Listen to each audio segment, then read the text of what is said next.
Hello everyone, welcome back to my channel Concept Connect.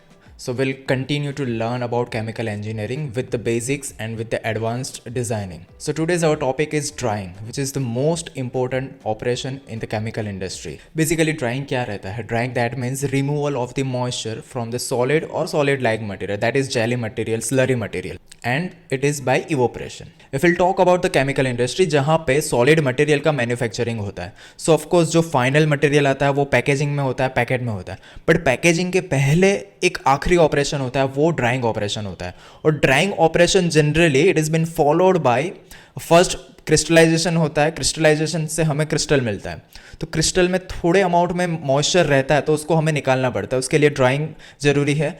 फिर evaporation होता है, तो इवोपरेशन में फाइनली जो सॉल्ट बचता है, अगर वो सॉल्ट में से भी हमें ज़्यादा मॉइस्चर रिमूव करना है तो उसके लिए ड्राइंग अप्लाई होता है. और if will talk about the filtration, तो फिल्ट्रेशन में भी सॉलिड में से लिक्विड फिल्टर आउट होता है, फिर भी सॉलिड में मॉइस्चर अमाउंट रहता है, तो वो मॉइस्चर को रिमूव करने के लिए हमें ड्राइंग ऑपरेशन यूज़ करना पड़ता है. सो दैट्स द थिंग कि फाइनल जो ऑपरेशन रहता है before the packaging, which is the drawing operation, and it is really important in terms of mass transfer operation in chemical engineering. So basically drying is removal of the small amount of moisture from the solid body or solid like material. Let's compare the drying operation with other operations like mechanical operation as well as some of the mass transfer operation, जिसमें generally the term is that we are removing the moisture or we are removing the large amount of moisture. So अगर mechanical operation की बात करें तो सबसे पहला आता है squeezing.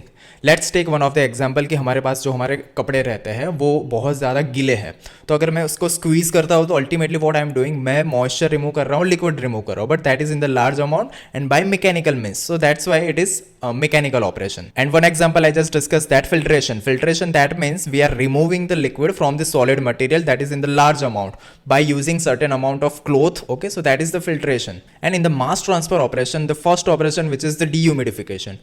Let's say कि air में moisture है और वो moisture हमें remove करना है, so application is same, removal of the moisture, but the mechanism is different. वो moisture को, air की moisture को remove करने के लिए what we are doing, we are condensing that air.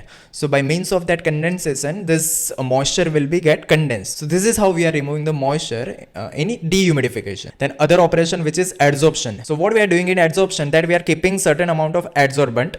Let's take the example of silica gel कि हमारे कोई भी water bottle रहता है उसमें हम सिलिका जेल के पैकेट रखते हैं. That is just to adsorb the moisture. So that mechanism is different. We are using certain adsorber. And final is evaporation. Evaporation is a bit different. That let's say that I want to remove the volatile substance, volatile liquid from the non-volatile material. So उसके लिए मैं evaporation use करता हूँ जिसमें large amount of this volatile mixture has been evaporated. So which is quite different from the drying. Drying में बहुत कम amount moisture होता है. That is by means of evaporation, but that is in the little amount. और जो drawing होता है generally solid का ही होता है और इवोपरेशन लिक्विड मिक्सचर रहता है. Let's talk about the drawing mechanism कि सॉलिड मटेरियल में से ड्राइंग होता है तो उसके मैकेनिज्म क्या है. तो बेसिकली 4 तरह के मैकेनिज्म रहती है, तो उसके पहले हमें कुछ बेसिक्स जानना ज़रूरी है. So drying basically work on the principle of transfer of heat as well as मास.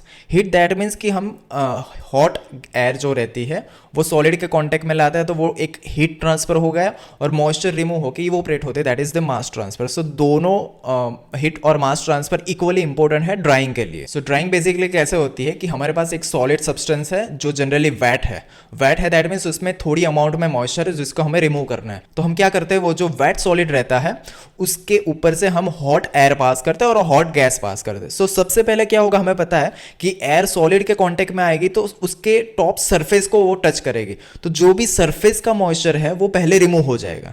अब ये सरफेस पे कोई मॉइस्चर नहीं है और बाकी का जो मॉइस्चर है वो पूरी बॉडी में है, तो अब ये बॉडी में से क्या होगा, बॉडी में से पहले मॉइस्चर ऊपर सरफेस पे आएगा फिर जाके इवोपरेट होगा. So that is the second thing. First that is surface moisture remove और सेकंड दैट इज बॉडी में से मॉइस्चर सरफेस पे आएगा और उसके बाद रिमूव होगा. सो दैट्स इंपॉर्टेंट कि जो बॉडी में से सरफेस में मॉइस्चर ट्रांसफर होता है, लिक्विड ट्रांसफर होता है, वो कैसे ट्रांसफर होता है. So that depends on different kind of phenomena. So first starting with the nature of the solid कि जो हमारा सॉलिड है उसका नेचर कैसा है. सेकंड दैट इज वो जो भी सॉलिड है उसमें पोर साइज कितने है, दैट मीन्स उसमें जो एम्प्टी स्पेस रहता है, वैकेंट स्पेस रहता है वो कितना है. जितना ज्यादा पोर साइज उतना ज्यादा रेट, उतना इजीली ड्राइंग हो जाता है, बट जितना पोर साइज कम रहता है तो वो केस में ड्राइंग की मैकेनिज्म चेंज हो जाता है। तो टाइप्स ऑफ सॉलिड्स की बात करें तो सबसे पहले आता है crystalline material, that means crystal form में रहता है, तो सबसे इजी एग्जांपल है शुगर या तो salt. Second material that is a granular material, that is वो दाने दाने होते हैं, that kind of material which is granular material.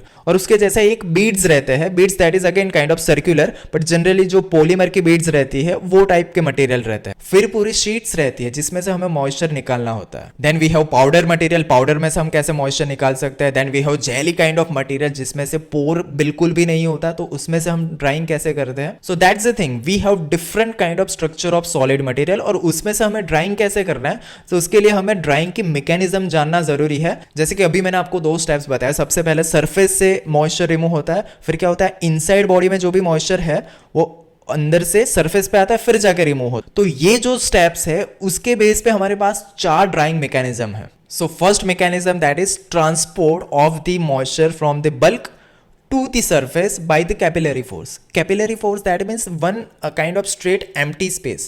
अब क्या होता है, सरफेस पे से जब मॉइस्चर रिमूव हो जाता है तो सरफेस पे कुछ पानी नहीं रहता, तो अब क्या होता है bye means of this capillary action, हमें पता है दैट इज जो भी कंसंट्रेशन ग्रेडियंट होता है, तो कैपिलरी एक्शन से क्या होता है नीचे का जो भी मॉइस्चर है सीधा ऊपर आ जाता है, तो जैसे ही ऊपर आया फिर से उसका इवोपरेशन हो जाएगा। So that is the first mechanism. Second mechanism is quite common which is the liquid diffusion. Liquid diffusion that means what, कि सरफेस का जो भी मॉइस्चर है वो अब रिमूव हो गया, तो उसकी वहां पे कंसंट्रेशन 0 हो गई। अब सरफेस के अंदर बल्क में ज्यादा लिक्विड है, तो अब क्या हुआ, कंसंट्रेशन ग्रेडियंट क्रिएट हो गया। So that means what will happen, जो भी बॉडी के मोलिक्यूल्स है now they will try to diffuse on to the surface, molecule will be try to diffuse on to the surface, that is molecular diffusion.